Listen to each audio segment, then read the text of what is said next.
What's up guys? So for today's video, we're gonna make pre-workout popsicles, but before we enjoy them, I'm gonna show you how to make them and then we'll get a workout in.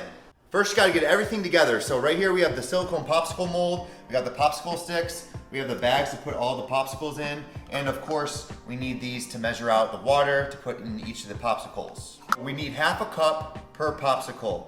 We already measured all these out. This is 5 popsicles worth of water right here. So we're just gonna go ahead and pour them all in. Got 5 scoops of the Evogen Sour Candy Pre-Workout. By the way, this is the blueberry apple flavor. Blueberry apple flavor, raspberry lemonade flavor, and sour candy flavor are the top 3 pre-workouts for me with Evogen. So it's a little bit tedious to just kind of slowly put them in here and just squeeze. But it's the best way to do it because you're not gonna make a mess. So halfway through making these popsicles, we decided to add some aminos. This is the blue raspberry one, so we're gonna make aminos for the second half of it. It's probably not the smartest thing to have an amino popsicle at the gym just because you're there to work out, but if you have a sweet tooth at the pool, it's a really good calorie-free popsicle that you can enjoy. You guys also wanna be very careful with making sure you don't have too much liquid on the top of this rack here because that'll make it really hard to get them out. Pretty simple process. You can see I'm just putting those in the freezer. 12 hours, you can just do it overnight. On the left-hand side, you see those are pre-workout and aminos that I made yesterday. And Julie is showing you how to take them out. Once you put them into small bags, you're good to go. But be aware, guys, that these melt really quickly.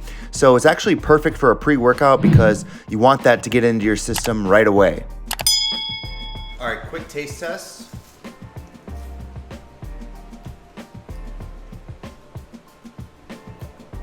This is perfect for the summer. I'm gonna go ahead and enjoy this, guys, and I'll see you guys at the gym. This is amazing. All right, guys, we are at Anytime Fitness here. I can already feel the beta alanine and the pre-workout kicking in, so let's just go ahead and get into it. These workout clips will not be sped up. We're just gonna go ahead and go right through a normal workout, and we're gonna go in more detail for this first exercise only. The first exercise is seated dumbbell press, and you can see I'm going really light, 40 to 60% of my working weight for my first set.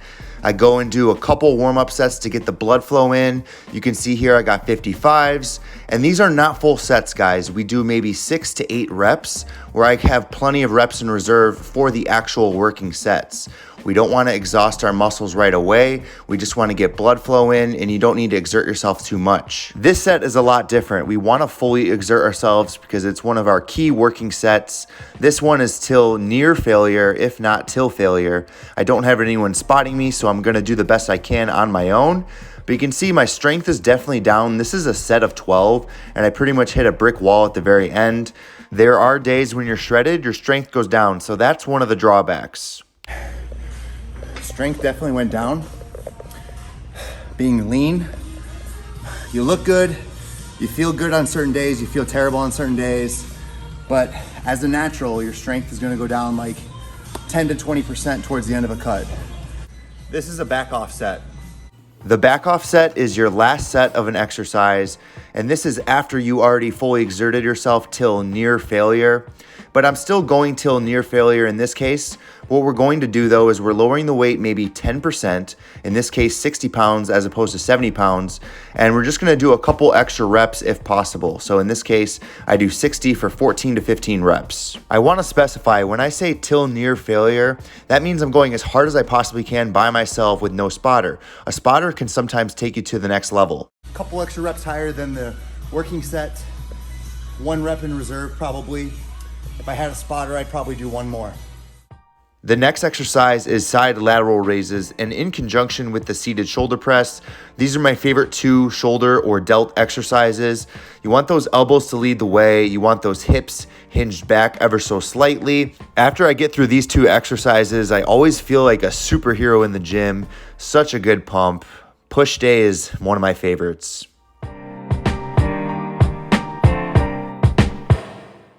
The next exercise is front dumbbell raises, and a lot of people would argue that a beginner doesn't really need this movement as much as someone that's intermediate or advanced. However, I really like to put this into my workout for delts, especially because my rear delts are definitely a strong point for me. So this is an important exercise for myself. You want to make sure your hips are hinged back, your chest is up, and you're twisting a little bit at the top, but you want to make sure you're controlling the weight pretty well. At the end of some of my sets, I like to bring both dumbbells up at the same time just to intensify the pump.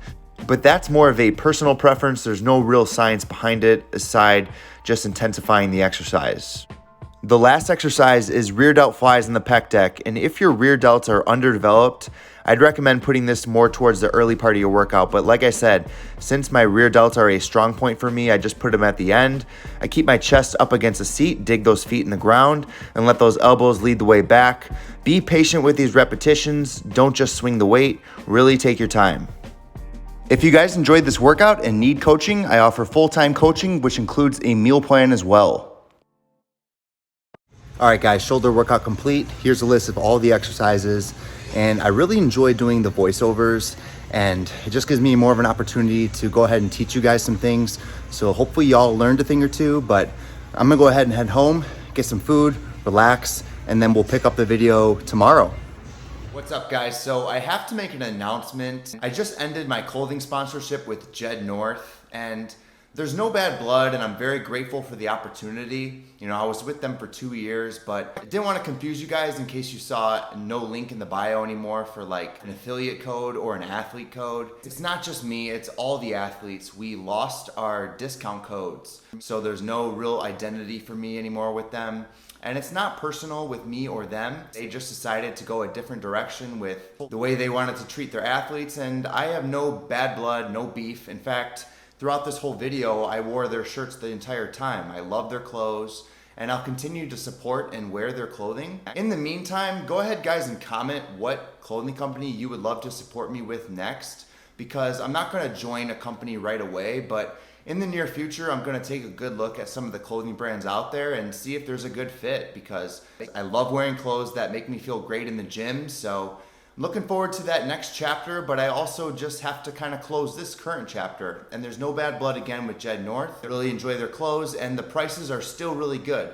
So if you guys want to support Jed North, there's no link in my bio anymore, but you can go to their Instagram, Jed North, and support them. They are still very good quality. I've had a lot of these shirts for well over a year, wearing them 15 to 20 times very easily without any of the shirts really ripping, unless I treated the shirt like shit, of course. But anyways, that's gonna do it for this video. If you guys enjoyed this video, please like, comment, and subscribe. The watch time in these videos are really important for the algorithm. One way you guys can support your favorite creators is by watching the video while you do, for example, your cardio. What I like to do is I like to watch my favorite YouTubers while I'm doing cardio, because it makes cardio go a lot easier, and it forces me to do my cardio. It's a good way to stay accountable. I'll see you guys in the next video. Until next time, peace!